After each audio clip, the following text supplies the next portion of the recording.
হ্যাঁ। আসসালামু আলাইকুম। আমি আসলে অনেক মুগ্ধ হয়ে হামিদা আপুর এবং হাবিবা আপুর কথাগুলো শুনছিলাম, যে আসলে আমরা আল্লাহরই হয়তো সেরা যে এমন একটা প্ল্যাটফর্মের মাধ্যমে আমরা অনেক অনেক ভালো মানুষের একটা প্ল্যাটফর্ম পেয়েছি, যে আমরা আসলে সবাই আসলে পারপাসটা কিন্তু আসলে আমরা জান্নাত পেতে চাই। আসলে আমাদের মৃত্যুটা যেন ভালো হয়। এবং আহ আপুদের আলোচনা শুনতে শুনতে কয়েকটা হাদিসও আমার মনে পড়ে গেল। যেমন আমি যখন ভাইয়ের সেশনের শুরুর আগে আগে আমার কিছু অস্থিরতা ছিল, তারপরে ঘুমের অনিদ্রার প্রবলেম ছিল, কিছু মানে মানসিক প্রবলেমও ছিল। তো ভাইয়ের সাথে আমি একদিন অন সেশন করেছিলাম। তারপরে আমি আমার ট্রেন গুলো খুঁজে বের করার চেষ্টা করি এবং মনে মনে ভাবি যে আমি হয়তো এই বিজনেসটা শুরু করবো। সেই বিজনেস নিয়েও আমি এগোচ্ছি।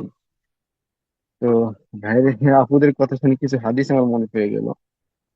হ্যাঁ, আবু আবু হুরায়রা রাদিয়াল্লাহু এর একটা হাদিস, যে আল্লাহ বলেন, বান্দার ধারণা অনুসারে আমি তার সামনে প্রতিভাত হই। সে যখন প্রার্থনা করে আমি তার সাথেই থাকি। সে যদি মনে করে আমি তাকে অনুগৃহীত করব, আমি তাকে তখন অনুগৃহীত করি। আর যদি সে মনে করে আমি তার প্রতি বিরূপ, তবে সে বিরূপতারই সম্মুখীন হবে। এবং আরো একটা হাদিস মনে পড়লো, যে হামিদা আপুর কথার প্রেক্ষিতে, যে হামিদা আপু কিন্তু এখন মিথ্যা কথা বলা ছেড়ে দিচ্ছে, সবসময় সত্য কথা বলে। এখানে আবু হুরায়রা ইসলামের একটা হাদিস মনে করলেন, যে তুমি যত সত্য কথা বলবে তোমার স্বপ্ন তত সত্য হবে। আর ভাইয়া যেহেতু বলছিলেন যে আমাদের নফস বা আমাদের আত্মশুদ্ধি আমাদেরকে আসলে অনন্য মানুষ রূপের যে একটা প্ল্যাটফর্ম তৈরি করতে যাচ্ছে, যে আমরা সবাই একসাথে থাকতে চাই। আহ, এবং আমরা সবাই আসলে জান্নাতে একসাথে থাকতে চাই। সত্যি কথা। আমাদের এই কাজগুলো আরো বাড়াইতে হবে। আমরা সবাই থাকতে চাই, এটা নিঃসন্দেহে স্বীকার করছি এবং আমরা সবাই থাকবো। সবাইকে অনুরোধ করছি।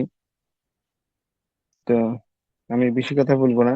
আমি আমরা যেন আল্লাহ যেন তৌফিক দেয় পরবর্তী সেশন গুলো একসাথে থাকতে পারি। আমি সত্যি যে আসলে ভাইয়ের সেশন গুলোতে কিছু কিছু মিস হয়েছে, তারপর আমার অনেক স্পিরিচুয়াল বলেন, আত্মিক, আধ্যাত্মিক বা দৃষ্টিভঙ্গিগত অনেক আমার ডেভেলপ হয়েছে।